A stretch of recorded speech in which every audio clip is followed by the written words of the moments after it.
कि भरी गो आँखिन में नीरा बंधे नहीं धीरे रोई गई रानी। और बिन संतान के घर में सैया हुए रही है बदनामी।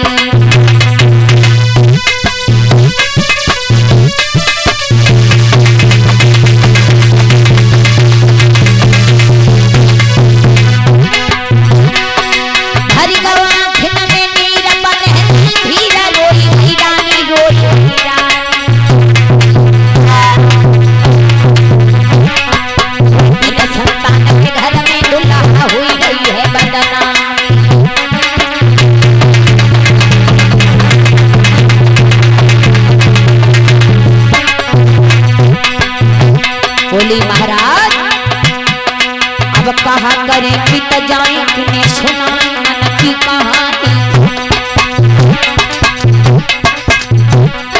अब कहा करें पित जाए किने सुनाए मन की कहानी, दिल की कहानी। तनी कही की रोई गई महारानी, तनी कही की रोई गई महारानी।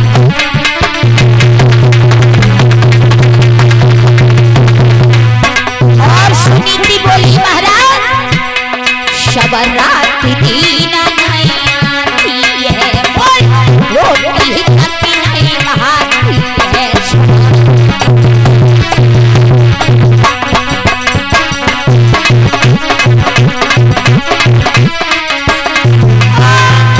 कोई मौत तलब भी नहीं आती है और रानी घर भी लग जाती है।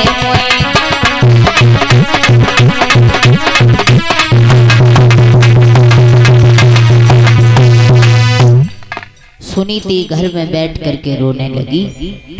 उत्तानपाद ने पूछा महारानी क्यों रो रही हो? तो बताया महाराज घर में कोई संतान नहीं है।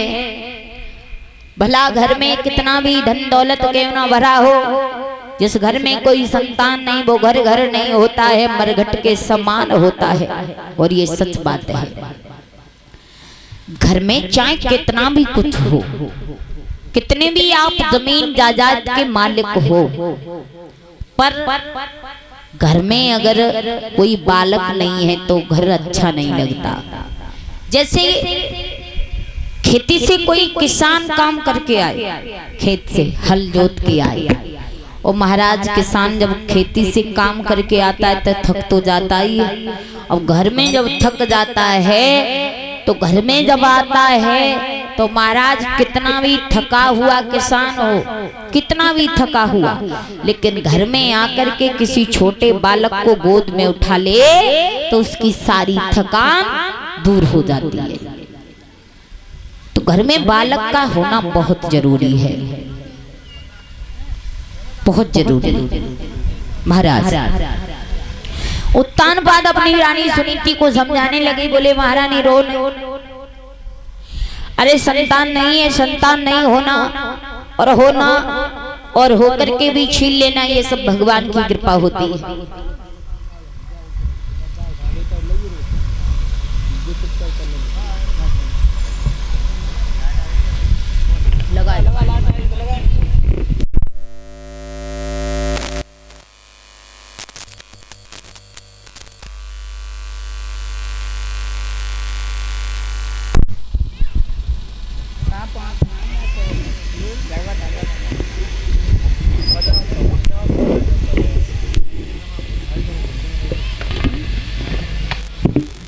हेलो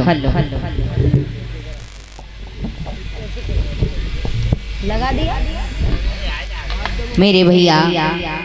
उत्तानपाद अपनी रानी सुनीति को समझाने लगे आंगन में। बोले महारानी रो नहीं, चिंता नहीं करो, चिंता करने से दुख दूर नहीं होगा। सुनो कि है चिंता बड़ी चिता से है, नर को निर्जीव बनाती है, मुर्दा को चिता जलाती है, और चिंता जीवित को खाती है।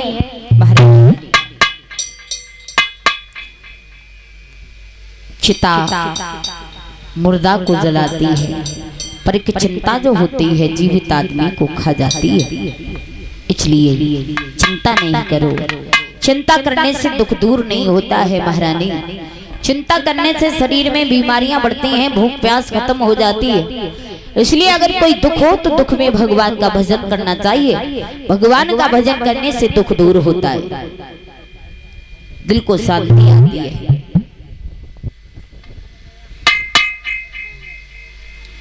तो महाराज सुनीति को समझाया है तो सुनीति बोली महाराज चिंता तो मैं जब नहीं करूंगी जब आप मेरी बात मानोगे। एक बात कहना चाहती हूँ आपसे, क्या कहूँ? कहो। कहा महाराज मेरे दिल में शांति नहीं आ रही है, आप ऐसा करो, अगर आप मुझे खुश देखना चाहते हो तो आप मेरी खुशी के लिए काम कर दो। क्या? हाँ बोलो। तो कहा महाराज आप ऐसा करो, मेरी कोख पे पत्थर पड़ गए, कोई संतान नहीं जा पाई, आप ऐसा करो आप अपना दूसरा विवाह कर लो। जैसे ही दूसरे विवाह की बात सुनी उत्तानपाद हाथी को पीस करके कहने लगे सुनीति हमें ये बता, तुम्हें ये किसी ने सिखाया है? अपनी तरफ से कह रही है। दूसरे विवाह की बात तूने सोच कैसे ली? तेरे सिवा कभी मैंने आंख उठा करके किसी की बहन बेटी को भी नहीं देखा है, लेकिन तू दूसरे विवाह की बात कह रही है, गलत। महारानी तुम्हें मालूम नहीं है, दूसरी पत्नी आएगी तुझे भी चैन से नहीं रहने देगी, मुझे भी चैन से नहीं रहने देगी, नाक में दम कर देगी। सुनो महारानी, बोले उत्तानपाद कि है मौत बुरी लेकिन अच्छी, पर एक ही बार तो आती है, पर सौती मौत से बहुत बुरी छाती दिन रात जलाती है। सौत से तो मौत बहुत अच्छी है, जो एक बार आती है जिंदगी की सारी झंझट खत्म कर देती है। तू तो दूसरे विवाह की बात कर रही है महारानी, सौत का घर में आना बड़ा बवाल हो जाएगा। अच्छे कर्मन के करने से जग में प्रकाश हो जाता है, पर सौत के घर में लाने से घर का विनाश हो जाता है। महारानी इसलिए दूसरे विवाह की बात मत कहो, दूसरा विवाह अगर करवा दिया तो बहुत तुम्हें भी कष्ट होगा, हमें भी कष्ट होगा। सुनीति नहीं मानती, बोली महाराज आपको दूसरा विवाह करना होगा। दूसरे विवाह की बात कही है, नहीं मानी सुनीति, मजबूर हो गए उत्तानपाद। बोले महाराज आपको दूसरा विवाह तो करना ही होगा, मेरे घर में कोई संतान नहीं है, आगे चल करके राज्य का राजा कौन बनेगा? भैया बार बार सुनीति मैया के कहने पर उत्तानपाद मजबूर हो गए।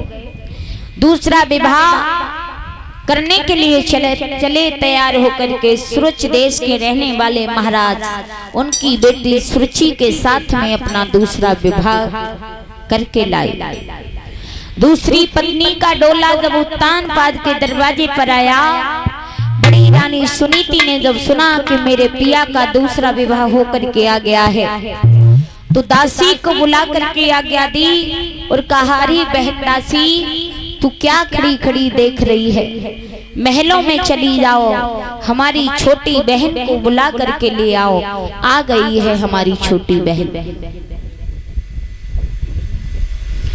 उसी समय दासी को बुला करके सुनीति मैया ने आज्ञा दी और बोली